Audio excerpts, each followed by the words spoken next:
Insights TV में मैं शालीमार जायसवाल आपका वेलकम करती हूँ। लोगों को अपने जाल में फंसाने का काम सिर्फ स्कैमर्स ही नहीं बल्कि तमाम कंपनियां भी करती है। पिछले कुछ वक्त से एक नाम चर्चा में है।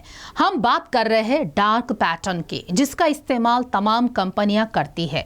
इसका इस्तेमाल सिर्फ ऑनलाइन ही नहीं बल्कि ऑफलाइन भी किया जाता है।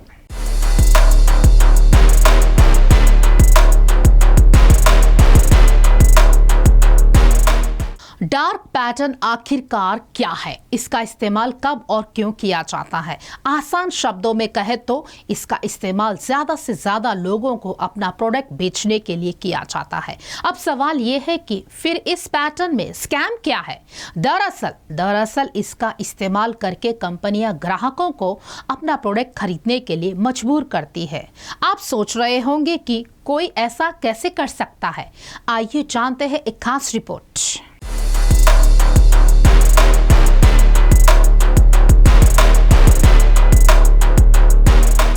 क्या होता है डार्क पैटर्न स्कैम? सबसे पहले उदाहरण लेते हैं किसी फ्लाइट बुकिंग का। जब आप किसी कंपनी की फ्लाइट बुक करने जाते हैं तो दिखाता है कि कुछ ही सीट्स बची है और ज्यादातर बुक हो चुकी है। आप हड़बड़ाहट में उसे तुरंत ही बुक करेंगे। इस तरह से कंपनी आपको आसानी से अपनी एक सीट बेच देती है। दूसरा उदाहरण लेते हैं कि शॉपिंग मॉल में मौजूद किसी प्रोडक्ट का। सेलर उस प्रोडक्ट को कुछ इस तरह से शोकेस करता है कि अगर आपने उसे नहीं खरीदा तो आपको पछतावा होगा। इसके लिए तमाम तरह के लालच दिए जाते हैं और अंत में ग्राहक डार्क पैटर्न का शिकार होकर फंस जाता है।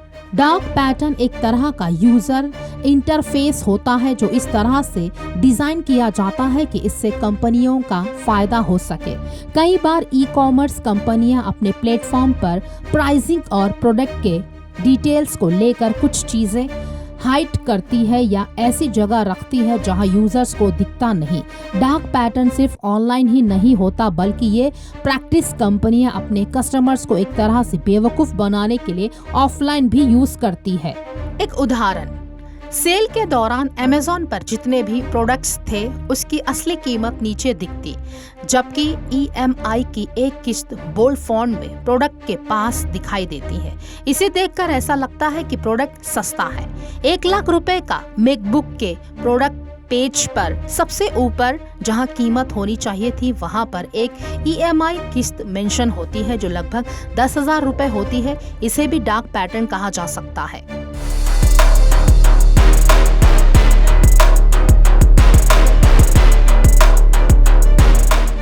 इसी तरह किसी सामान के साथ कंपनियां इंश्योरेंस भी बेचती है और साथ में लेने पर सस्ता कर देती है। ऐसे में यूजर्स ना चाहकर भी वो इंश्योरेंस लेता है और ज्यादा पैसे देता है।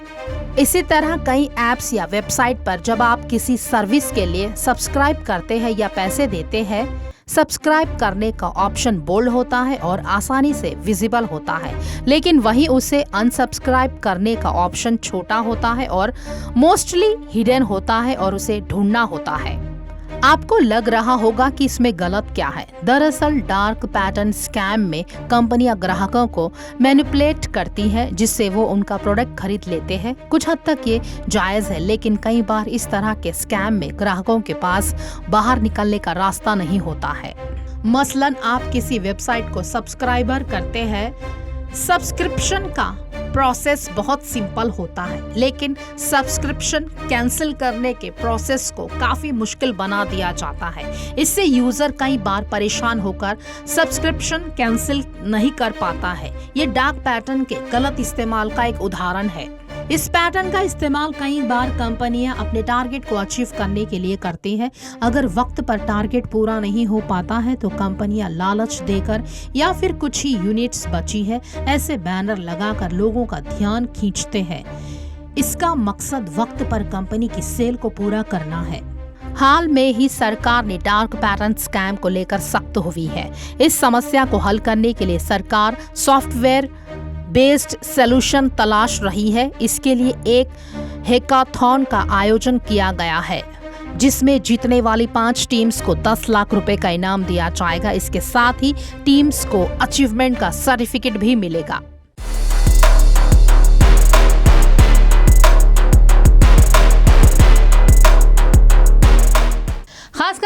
जुड़े रहिए हमसे, देखते रहिए फोरसाइट्स टीवी।